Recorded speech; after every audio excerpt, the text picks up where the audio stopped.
the advanced data science specialization. So let's get started. Let's imagine a bank named IBM data bank. There has been a huge number of customers to leave the bank because of no timely banking services. The manager found out that there are internal conflicts which he needs to resolve and streamline the banking process and bring the customers back. So here we have a data set that contains 10,000 records to investigate and predict which of the customers are more likely to leave the bank soon. So let's get started. I've done this project on the Jupyter notebook on my system and uploaded it to GitHub because of less UH available for this month, so pardon me for that. So next is let's get started with the exploratory analysis. So as you can see, I have a list of questions which I would like to get answered in this process. So some of them are does the dataset have null values, which it doesn't. This can be checked by using is null.any. As you can see, there are no null values. What are the percentage who leave the bank versus who do not leave the bank? So another question: how is the correlation between our features and our target variable? Do customers having credit cards leave the bank, and what's the credit score at which they leave? What's the typical age at which the customers leave the bank? Does credit score impact the customer's decision to leave the bank, and are there any outliers that may significantly affect our final decisions when we build the model? So first we are importing the libraries. These are the necessary libraries. Then we are importing the data set, and we're checking for how many customers will leave the bank versus who do not. This is our percentage split up. As you can see, 80% do not leave the bank, but 20% actually leave the bank. This is grouping the data by the percentage of visitors who exited and who did not exit the bank. In our data pre-processing steps, there are 3 steps involved: checking for null values, feature dropping test, and one hot encoding. So let's get started with the null value test. So Python provides a good inbuilt function called isNull to check for any null values. To be on the safer side, you might as well execute this function isNull.sum to find the sum. So as you can see, there are no null values. Next is feature dropping set using correlation matrix. We build a correlation matrix, and as you can see, there is no huge correlation between any two sets of features and target variables. So we are not dropping any features as of now. So next is data visualization step. Before we move on to one hot encoding, let's look at some of the visualizations. There are just 2 visualizations here, but there are a number of visualizations. If you visit my code over the GitHub, which I have which has been uploaded. So in this visualizations, as you can see, customers having 3 or more bank products have a higher chance to leave the bank because there are problems in getting responses from the bank for certain queries. So the customer might get frustrated and leave the bank if he has a higher number of products with higher queries. As you can see, customers using a credit card also has a higher chance to leave the bank.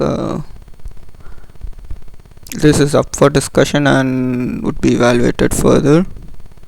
Now as you can see, this is a small plot, or more like a scatter plot. Customers between the age of 40 and 70 have a higher chance to leave the bank because they do not get sufficient interest on their balance, or the or any other reason which the customer seems fit. Another, as you can see, the plot on the graph gives you that between the age 14s, between the age 30 and 60, you can see many customers are below the, see these outliers, so the below 400 score, it's a bad credit score, so they generally tend to leave the bank and move to another bank where they have higher chances of increasing the credit score. Next is feature engineering. In this feature engineering, we would normally standardize the data, but before standardizing it, I'm splitting the data. The reasoning behind the split is the test data set. If you do not split the data set, the test data set might contain the mean and the standard deviation of the standard training data, which might give you inaccurate conclusions at the end, and because the test data might have a sense or the knowledge of the training data, and the our model might start to overfit, which we do not want. So we split the data and then move ahead. As you can see, I split the data set into the ratio of 80 cross 20, so 8000 records for training data set and 2000 records for testing data set. We can on the initial observation of the data sets in our CSV format, because we can see that there are binary, numerical and categorical columns in the training and the test data set, so we do one-hot encoding on it. So do one-hot encoding for all the categorical data, and I do want typically you would do a label encoding first and a one-hot encoding, but the reasoning behind moving straight to one-hot encoding is because of the limitation of label encoding. Label encoding has a limitation that it might just confuse your data. It might just change the value in the data set, which might confuse the model, as it would make it as if it is sequential. So we do one-hot encoding instead of label encoding. Next we move on to feature scaling. Here we do the standardization.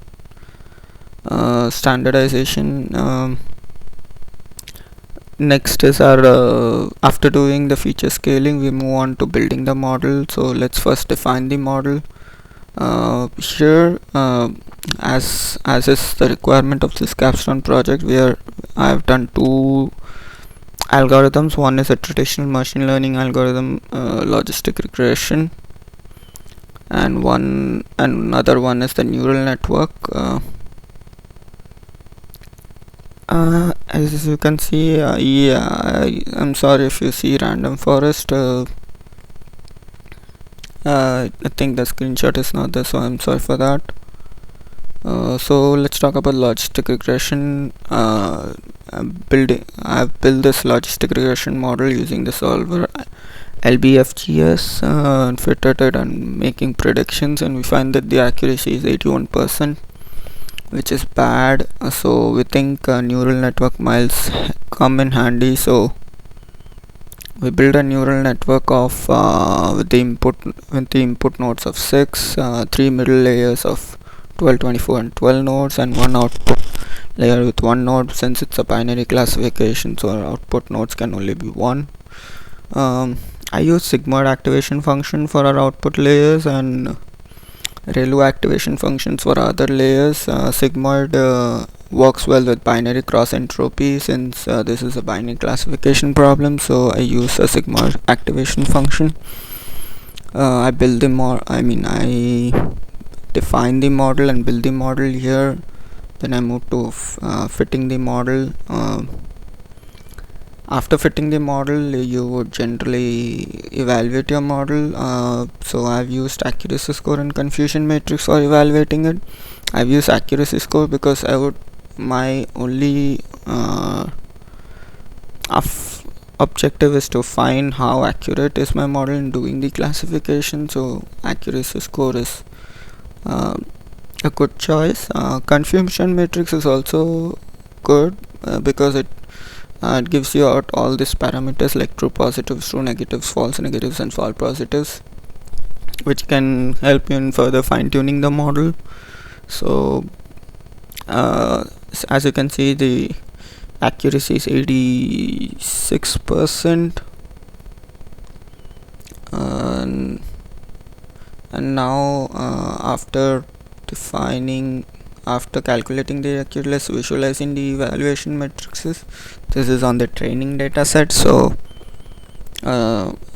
yeah, so as you can see on the training data set, the accuracy is about close to 89, but our loss function tends to decrease as our epochs increase, so that's a good sign.